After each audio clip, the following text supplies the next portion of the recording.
Magandang araw mga kaibigan. Bigyan natin ng reaction opinion itong post ng People's Tonight. Pahayag ito ni Senator Zubiri sa hindi pagdalo ng majority black senators sa session hall kahapon. Parang na-back to you siya, nagdismayado kasi, di ba, una nag-walk out sila eh. O ngayon, hindi rin nagpakita ang majority. O ngayon, nagre-reklamo siya. Back to you, sir. Oh. Dismayado si Senator Mig Zubiri sa hindi pagdalo ng mga miyembro ng majority bloc sa pagbubukas ng session Lunes, Hunyo 1 sa plenary hall. Ayon sa kanya, maraming mahalagang panukala at agenda na dapat talakayin. Kaya nakakabahala ang kakulangan ng presensya ng ilang senador sa gitna ng dami ng trabahong nakapila sa Senado. Dagdag pa niya, ang hindi pagdalo ay posibleng makapagpapabagal sa pag-usad ng mga batas na mahalaga para sa taong bayan. Taong bayan, kuno. Kayo ang unang gumawa nito, tapos taong bayan. Back to you. Ito ang sabi niya. Wala namang nagsabi na mag-cancel sila. We're ready to work. Alam mo, ang daming trabaho. Tingnan natin ang reaksyon ng taong bayan. Kung naniniwala pa ba ang karamihan sa taong bayan sa kanya. Reaction. 24,000 ang nag-react, 22,000 ang tumatawa, 651 ang galit, 711 lang ang nag-like sa kanya. So percentage-wise, nasa 4%, 3 to 4% lang ang naniniwala dito kay Zubiri ngayon.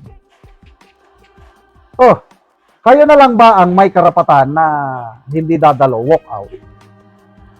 Anong dahilan? Bakit hindi dumalo ang mga majority? Inalalayan nila ang kasamaan nila. Sa inyo, okay lang sa inyo na makulong ang isang kapwa nyo senador para, makuha nyo ang liderato. We were not born yesterday. Humanda kayo. Isisiwalat ni Senator Jinggoy sino-sino yung mga powers that be, may makapangyarihan na palaging kumukumbinsi kay Senator Jinggoy na kumalas lang sa majority para hindi siya sampahan sa kaso. Ng kaso, ano yun? Pressure, pananakot, persecution. Magandang gawain yon? May independence pa ba ang Senate sa ganyang gawain? Kaya marami ngayon taong bayan ang nagsisimpatya kay Senator Jinggoy. Marami ang nagsisimpatya ang taong bayan. Mas marami ang taong bayan nakikisimpatya sa majority 13 dahil ipinaggagawan ng, alam niyo na, powers that be. Gipitan to the max, takutin. Para lang makuha ninyo ang majority na naman at hindi na ituloy ang flood control investigation. Ganon ang gusto nyo. Kaya, wag nyo nang irason yung taong bayan, mahalagang panukala. Speaking of mahalagang panukala, yung issue ngayon is ang mga senador na hindi physically present, baguhin ang rules para makaboto pa rin kahit wala siya. Binoto sila ng milyones na taong bayan. Ngayon, ayaw nyo sa ganong panukala. Bakit? Takot kayo na makaboto sila kasi nga gusto nyong agawin ang majority. Ganon lang yung kasimple. Hindi yung panukalang batas taong bayan. It's more of a political motive. Leadership motive. Ganun lang, kaya ayaw ninyo. Bakit noon? Senator De Lima, nakakulong siya. Hindi naman siya nag-participate. Kaboto. Bakit ngayon hindi pwede? Senator Jinggoy, ganun lang din, nakulong. Hindi pa naman na-convict. Dahil pa lang yan, mag-undergo pa ng trial. Bakit i-disenfranchise? Bakit baliwalain nyo ang boto ng mga milyones na bumoto kay Senator Bato at Senator Jinggoy? Kaya,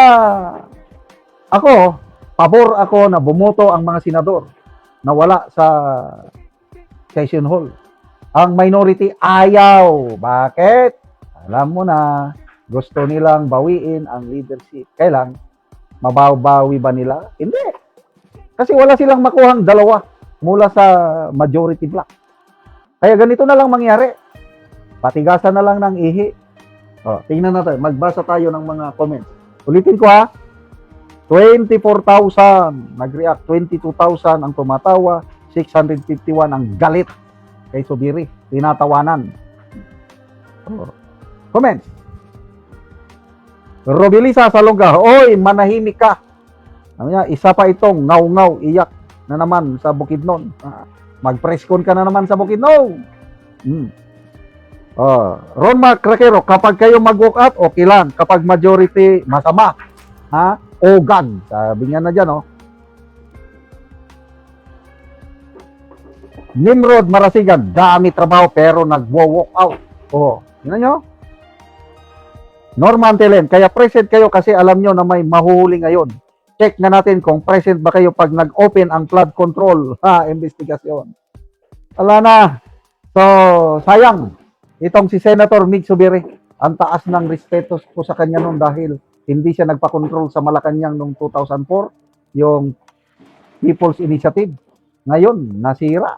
Dahil sa sumama siya dito sa grupo ni Tito Soto. Anyway, ganyan talaga ang buhay. Let the people judge. Salamat mga kaibigan sa inyong pagsubaybay sa channel nito. Nakakatulong kayo ng malaki sa tribong Talandig ng Bukidnon dahil ang income natin sa channel na ito is pantulong po sa tribo.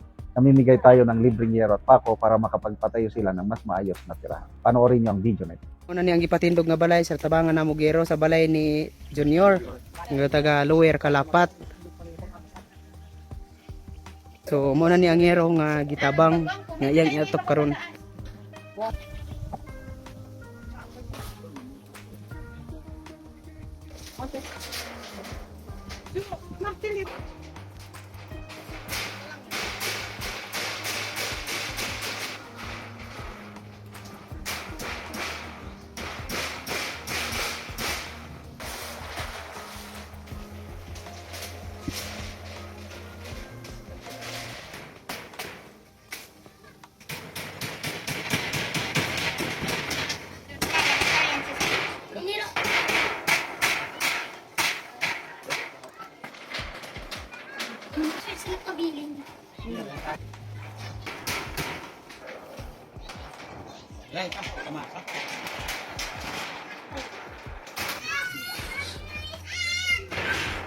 O karon humanagid sa pag-atop ang ginatabang nga yero. So makita nato nga nakaatop na gid ang gitabangan ani.